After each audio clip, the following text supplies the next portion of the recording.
Sudan's President Omar al-Bashir launched his National Dialogue Initiative in October last year. Now, Parliament hopes to bring it to life. It's reinstated the position of Prime Minister and increased its size to include other political parties in government positions. We passed the amendments in the Constitution. We expect that next year, by January, the new government will be formed. Parties and the movements which have attended the national dialogue will be joined in this government, and this government will have almost a program which have been agreed upon. The initiative aimed to resolve Sudan's political and economic crisis.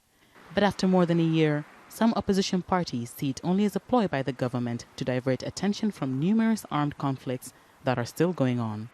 They didn't join the dialogue, and no armed group participated. The regime is trying to take advantage of the dialogue to serve its means. It's trying to use the dialogue to divide the opposition and to show the world that it's making progress for sanctions to be lifted and to present itself in a new image without addressing the real issues facing the country. If the dialogue doesn't stop the fighting, doesn't save the economic crisis or give freedom, then it has no value. Sudan's political crisis has impacted on its economy. The government's 2017 budget has a $3.1 billion deficit, which it hopes to be able to cover through oil fees from neighboring South Sudan and donors. It also hopes a changing constitution will persuade the United States to lift sanctions against it.